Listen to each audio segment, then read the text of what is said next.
hey, all right, we're done with work. It's time for me to go hit the bar to neglect my family. Ha ha, jokey, jokey. And I was like, man, that's not any of the life I want. That's not who I want to be. I don't want to be like that. Welcome to the Business of Parenting podcast. Tune in as we discuss the principles of successful parenting as a business professional. Here's your host, Jason Harris. Hey, what's going on, Podcast Nation? It is Jason Harris here, and thank you for joining me on another episode of BOP, the Business of Parenting podcast. Today, I have an amazing guest with me who's soon going to be a neighbor of mine. Well, actually, okay, a relatively close neighbor of mine, but I have the one, the only, Mr. Lou Ramirez with me. Lou, what's up? How you doing, man?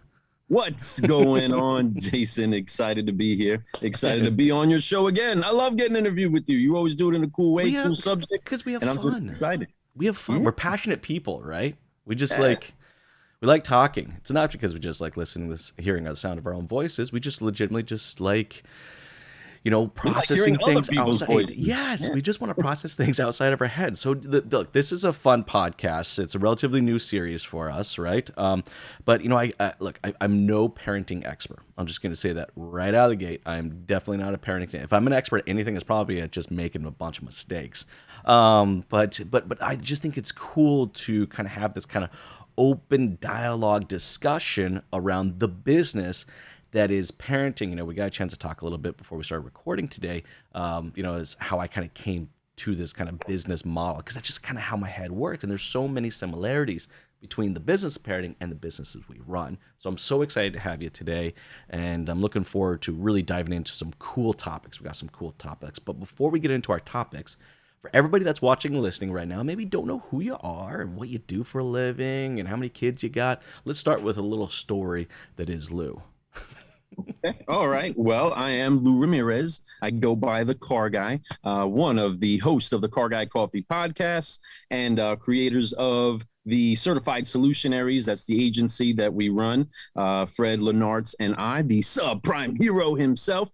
You probably had another interview with him about the same exact subject. Oh, yes. That was fun. But we are podcasters that are also Car Guy consultants. We jump into many different dealerships all throughout the nation to help tweak, fix, and train them up to get to the next level that they want to get to.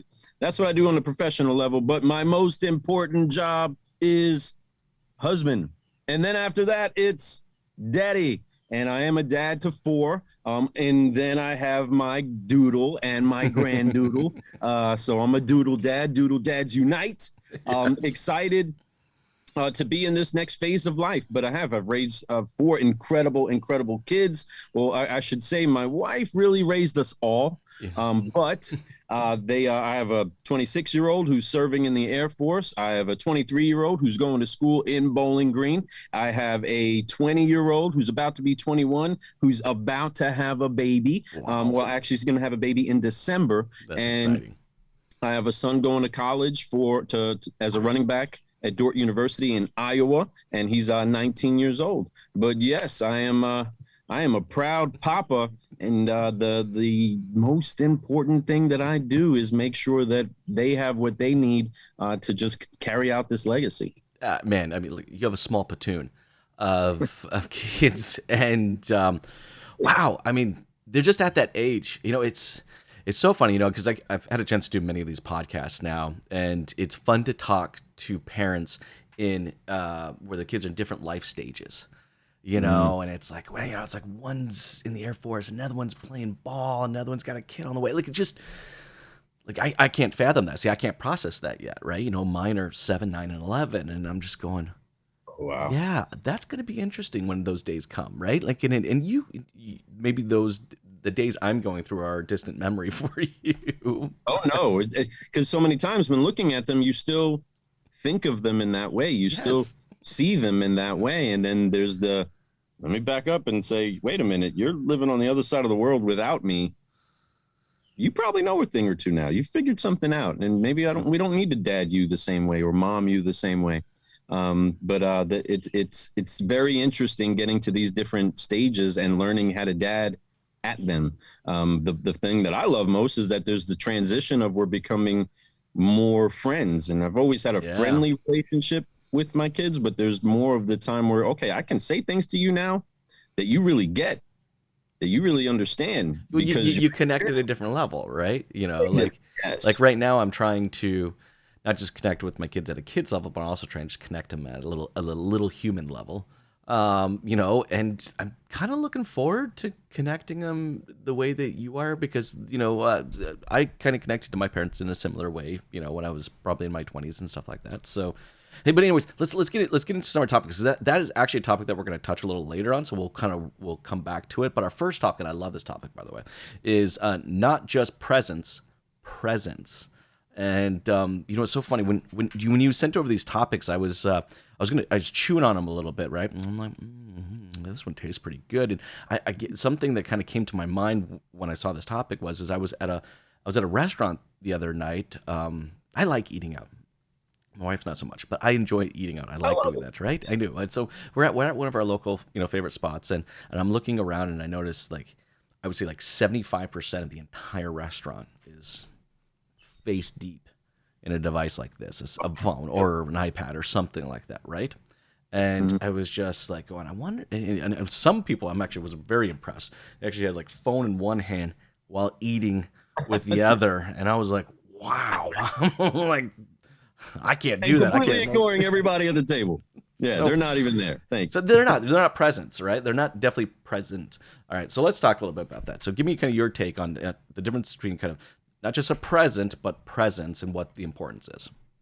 Well, as most of you all do know, in the auto industry, we do make good money. There's a great access to funds, to resources, and what often has been the trade-off that we would do, and I'm guilty of it as well, especially in my earlier car guy days, is I'm going to get you a big present that's going to, or should, I hope it would, make up for the lack of my presence or the lack of me being here. So we would shower them with gifts and say, oh, I gave you a this, I gave you a that, I gave you another one of these.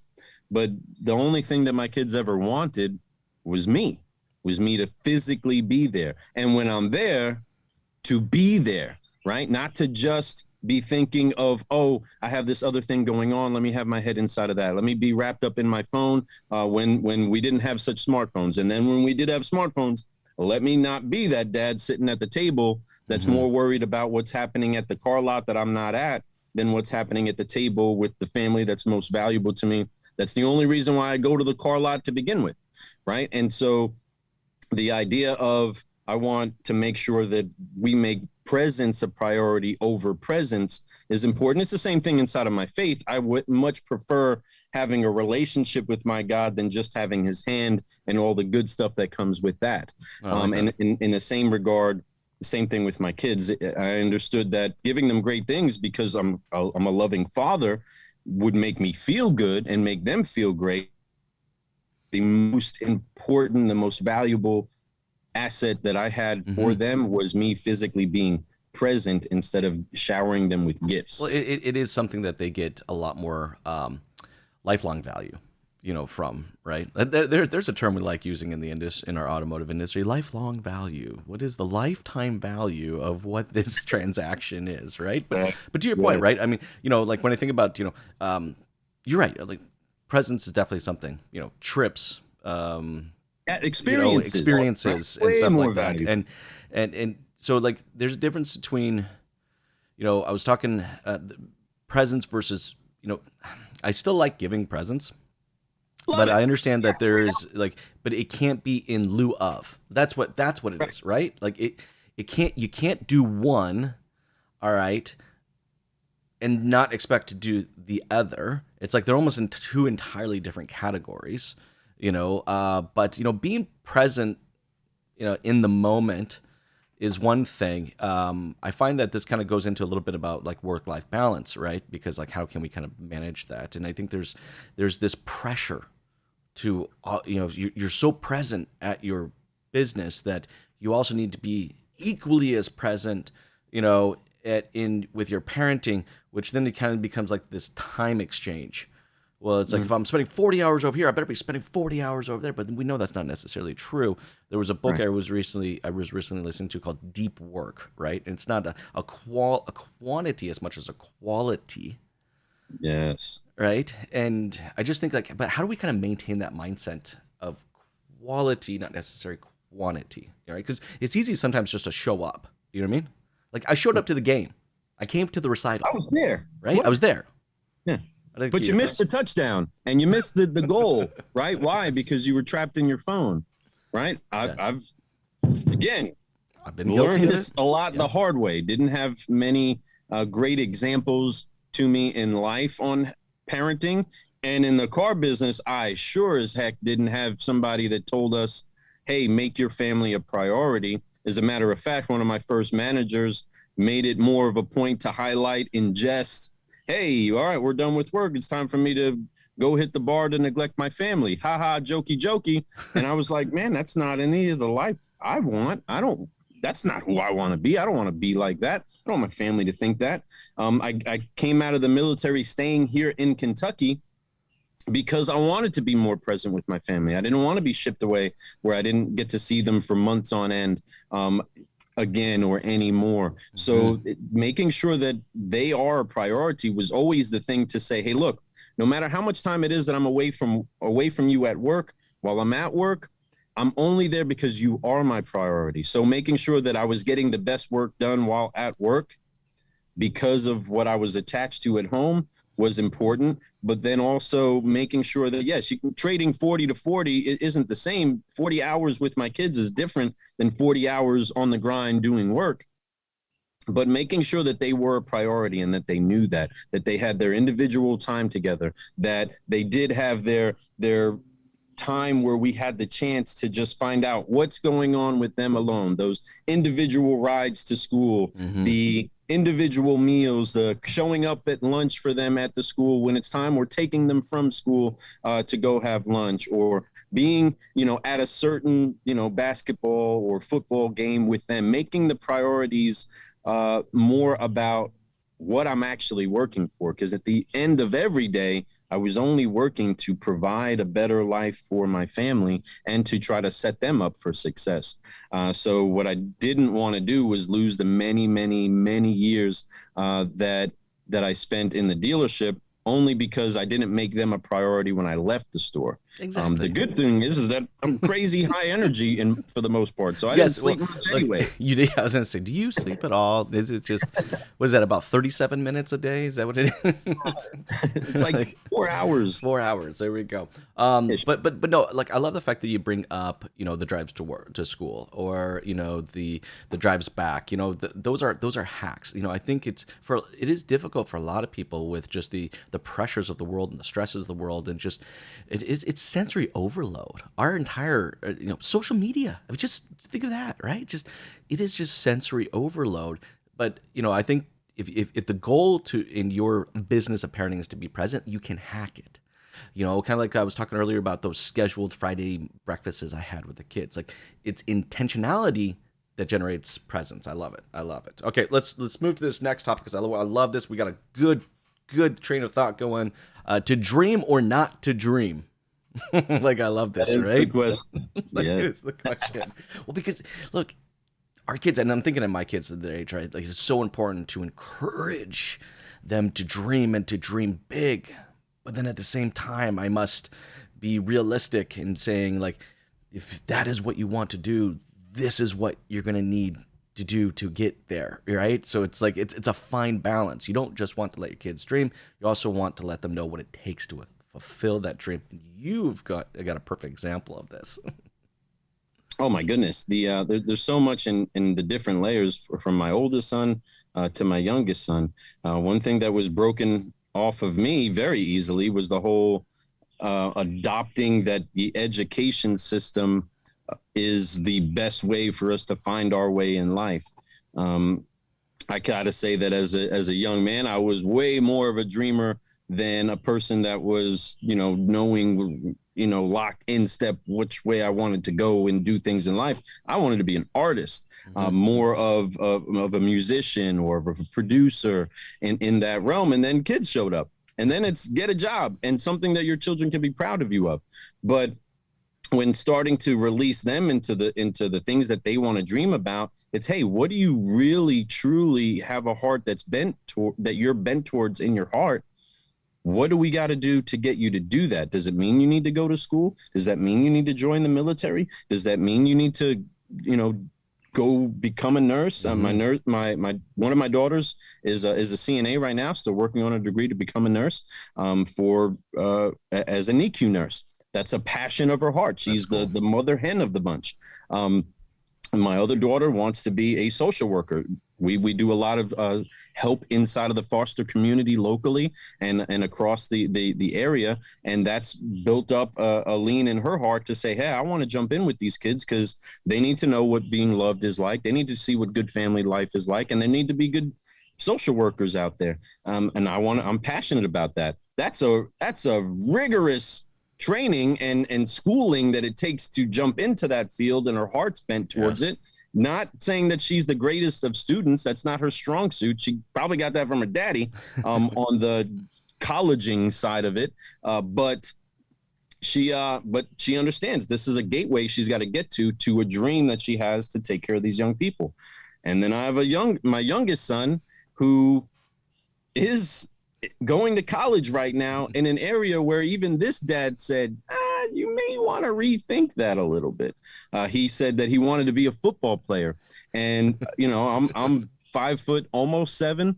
And, never been a big person. If anything, I've always was a little Lou, right? And I tried to tell my son, he said, I'm going to be in football and I'm going to be a running back. And I'm going to do these things. And I was like, man, son, if there's one thing your dad didn't give you, it's size. Okay. You're not going to be very tall. We might have big feet and big hands, but that's about as far as it goes. Big hearts too, right?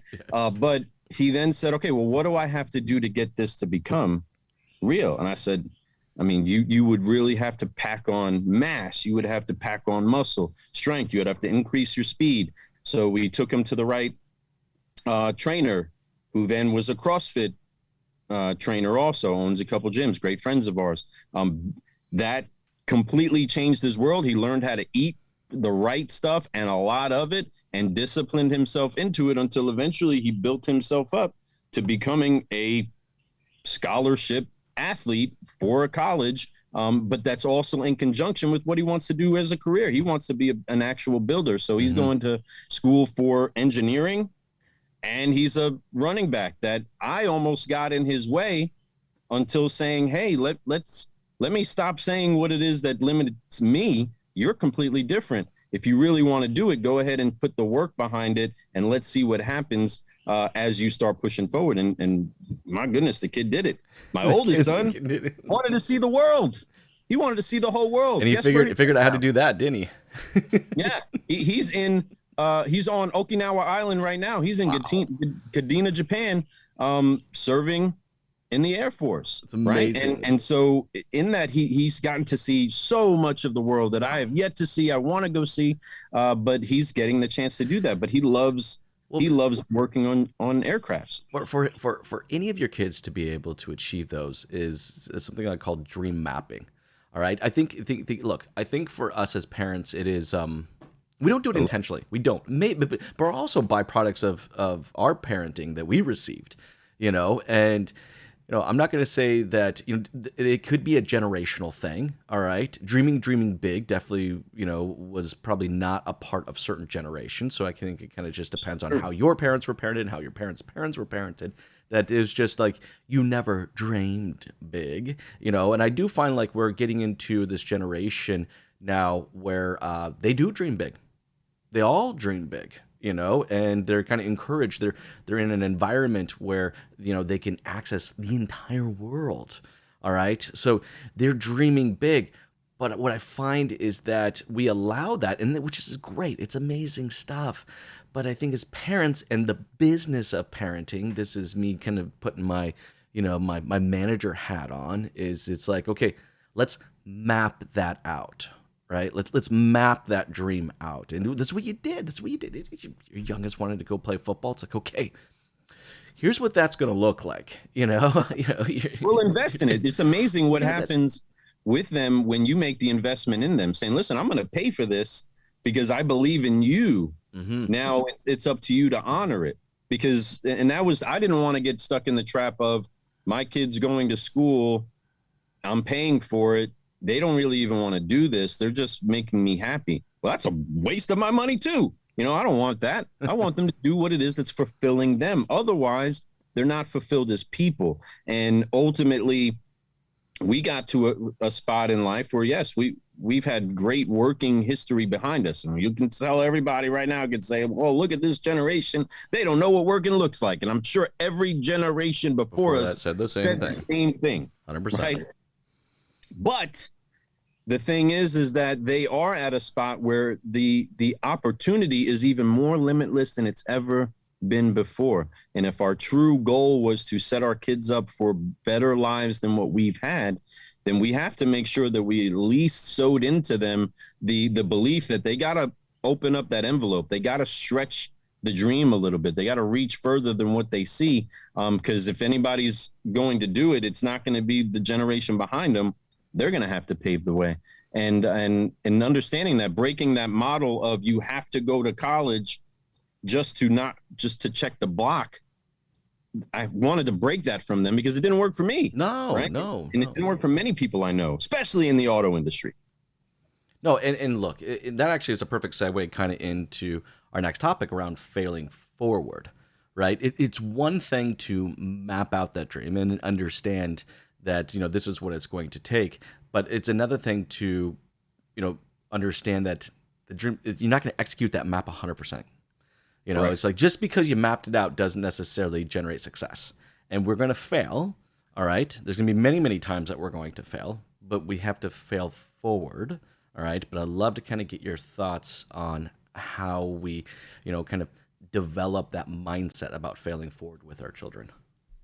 Oh, absolutely. So making sure that we did talk to them about who they are.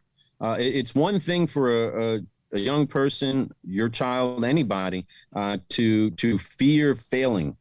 It's another thing for them to be in a posture where even if I mess this up, I'm still loved. Even if I completely screw the whole thing up, my parents still love me. I still am safe.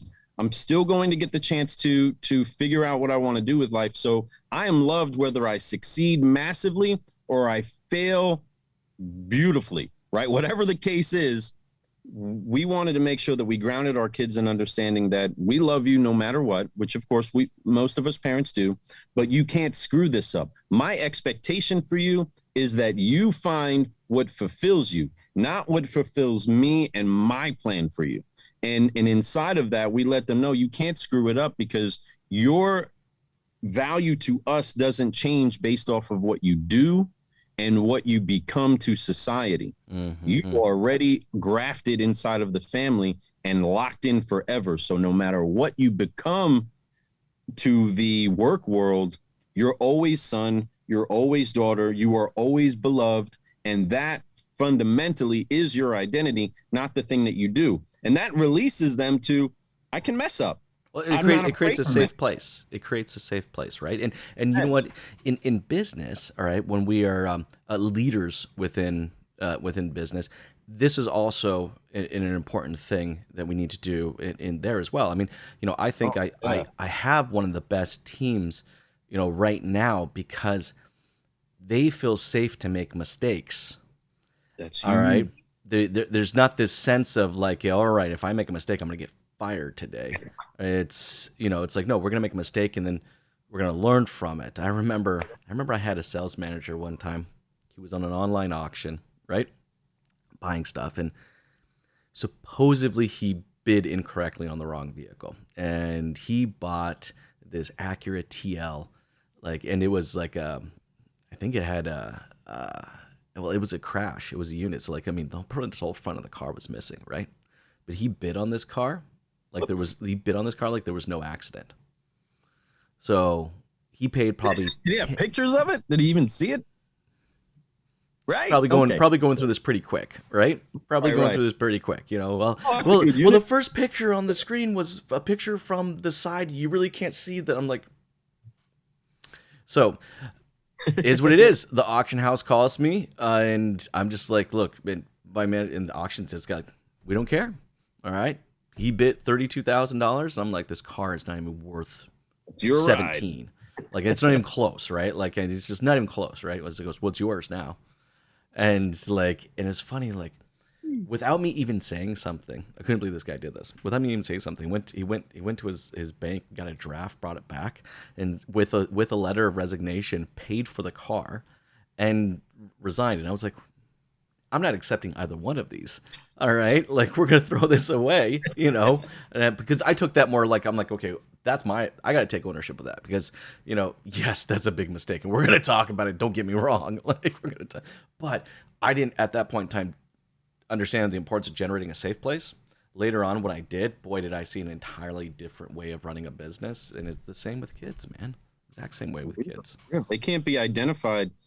Seriously, the side of identification, I mean, if you looked at your ID today, none of it says that you're a podcast host. None of it says that you're a car guy. None of it says that you're a beloved husband or father. None of it says any of those things. No. It just says who you are and validates that identity. And inside of that, we want to make sure that our kids always do that. If they decide to never marry and never build a family, I love them the same. I want what fulfills them.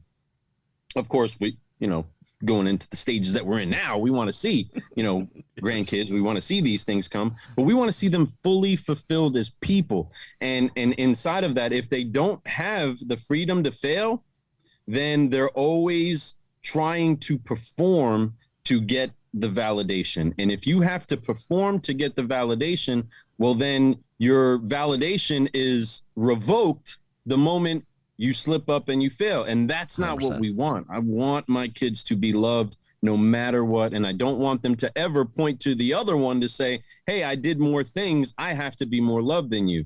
Because if that was the scale they were measuring on, then they could do that with each other. And we wanted a house of meekness where everybody actually did get along. Our kids do like each other. That sibling rivalry stuff doesn't really exist. Were there some small arguments as life went on? Yeah, of course. But for the most part, we talk to each other. They don't understand the whole why other siblings don't get along outside of them. They're like, no, we love each other. We protect each other. We got each other's back. That's way easier to cultivate if you don't have them in contention with each other, because they're loved based off of their performance. They're loved and validated and have a seat at the table because of their identity. And their identity is they're of our house, right? They are Ramirez. They are of this home. And you always have a seat here, whether you disregard it or not, whether you abuse it or not, your seat's still here and you're still loved. And, and that it's so freeing for them. It is freeing. And you know what? I'm glad you brought that up, because we have to acknowledge that we are byproducts of our own parenting that we received. And, and they were theirs. And, I was definitely in an environment that was similar to that. You were valued on what you achieved, right? Like, not maybe consciously, but subconsciously was definitely something there. And, and I think there's a lot of parents out there that probably grew up like that. There's a lot of people out there that grew up like that. And, how to kind of create that mindset of, just because I was parented that way doesn't mean I need to parent that way, right? That's like the worst thing ever, right? It's what's that saying? We keep doing the same thing, and that's the definition of insanity, expecting different results, but we're gonna do the same thing, But I love it. And you did touch on another topic, so I am gonna kind of go down this other additional rabbit hole around adults. All right, now since your kids are adults, so we're not kids anymore. I got to stop using the word kids for your adults. All right. Look, I know we got a little bit more time for our last topic, and let's go into this. I like this. Adulting adults. Man, like I said, I'm a ways away from this, so I love talking to you about it, and I want to get your insight. Oh my goodness. Well, if there's anything that I could say just to you as a brother, as a friend, it's don't be in a rush to get here. All right. Let them be immature as long as they can be. Let them be as kiddie as they can be for as long as possible. I'm really trying to maintain that on my own personal life, staying as kiddie and childlike as possible. But understanding that there are going to be the phases, there are those changes in life, and they do get exposed to new things. And it's one thing to be watching them do adulting things. Man, this is adulting. I got to buy my own gas. I got to get my own oil changed. I got to pay my rent. I have to feed myself. Whoa, that's very interesting. But for them, and we all know what that's like. But then when you're a parent, watching that happen, watching them make decisions, watching them make mistakes, watching them blow money on things they shouldn't blow money on, right? Learning how to give them their guidance while at the same time saying, I am hands off. I can put my hands in if you need me to, but I'm going to be hands off on this and let you figure out how to do this based off of the examples that you've had. But for us, it's totally different. When you have an empty home that used to be moving, everything's hustling, bustling, everybody's doing their thing, making time for everybody, and then it's just us doing doodle talk between each other, me and my wife, right? We'll have our pretend conversation like the dog said a bunch of stuff to us because we don't have kids around anymore. But having our kids now get to the place where they can give us advice, that's a different level of adulting. For them to see different things and get exposure to new stuff. When I'm usually the tour guide for all of our friends or of our family, if we're ever going on a trip or anything, follow Lou, catch up to him. Let's go. And we're going to go do this. And we're going to do that. But then when I got to go to England to visit my oldest son when he was stationed there, and we had to hand the reins over to him and say, you tour us around, you show us the lay of the land. My goodness, what a posture that was. And it was freeing for us. And it was big old puffed up dad moment, and mom, we're like, this is our son doing big things over here in a different country. But there was that, and we have to submit to this. Yes. What happens when you start submitting to your kids? And then that friendship starts developing. And then it's like, man, you're stinking cool as a friend. And I hope I'm as cool as a friend as you are, right? And now, but also still knowing there's many lessons that they have that they activate now, and seeing them do those things is humbling. While at the same time, it's like it's set in, it's stuck, right? It worked. My daughters now tell us about lessons that we gave them back then, where it's like, I remember when you told me that, and when you told me that, and were trying to give me that lesson, all I can think of was, yes, that's awesome. Can I get my phone back? Yeah. Right. You know what I mean? or anything like that. It's like, okay, those lessons didn't sink in then. But now as adulting or adult parents, we start to find out, man, those lessons did sink in. Those lessons are being shared. And wow, we have a new level of relationship that we can have. And that's so rewarding because they are their own person. And we get to enjoy that because now they've become what we were trying to build them into. Yes. And they're better than we ever planned. I mean, way better than we ever planned, where my wife and I look at each other and say, how the heck did we even do this? How did they get this good? Because we didn't have the examples. We definitely didn't have the examples that led them. Did we have love? Yes. In the way that our parents knew how to love us. Did we have direction? Yes. In the best direction that they knew how to point into. But when it came to saying, hey, you don't have to fit the mold and we're not going to tell you really what to do. We're just telling you need to do something and dig into your heart to do it. When seeing them do that, then we can share in the victories, the brand new experiences. But it's often humbling because you still don't have answers. You don't have answers for the things that they're getting ready to go into or the things they're getting ready to try. So the best advice that you can have for them is the same advice you give to people that you're working with or that you're leading in your career of trust the process, go through it. Exactly. Deal with these people here, deal with the people there. It's going to work out. Have faith. They become partners. Yeah. I kind of think of it like they get to a point where they become the kind of a partner within the family. It's like, it's like when I think about it, it's like, when my kids are young, there's a lot of training involved, right? Of how to do things. And, then as they get a little older, I got to develop, right? There's a lot of development I got to go through. This is no different than employees and anything else, right? Then they get to a certain point in maybe their teenage years where I got to go more coaching, where they got to start making some decisions on their own, but I kind of coach them through it. And then they become adults. And now you kind of enter this space of like, partnership of like, this is the family and we're going to be kind of partners in this unit, this business, and it's really cool. Like it's so cool to listen, to where you are in the stage of parenting. I know we've had some amazing conversation. We covered some seriously cool topics. We're getting right towards the tail end of our conversation. Before I let you go, though, I always like to kind of finish off with one last question. If you would have one piece of advice from all your experience, one piece of advice that you'd like to share with any, young or up and coming parents, what piece of advice would you share? Whew. Yeah. So tying that all in is making sure that, yes, your presence is a priority because you love them, not because it has to be something that you have to check off the box. You don't ever want your kids to feel like an obligation of yours. You want to make sure that they feel like an absolute treasure of yours. And that goes for the boys and the girls. Everybody loves differently. I got 2 boys, 2 girls. Each of them feel, adapt, and love differently.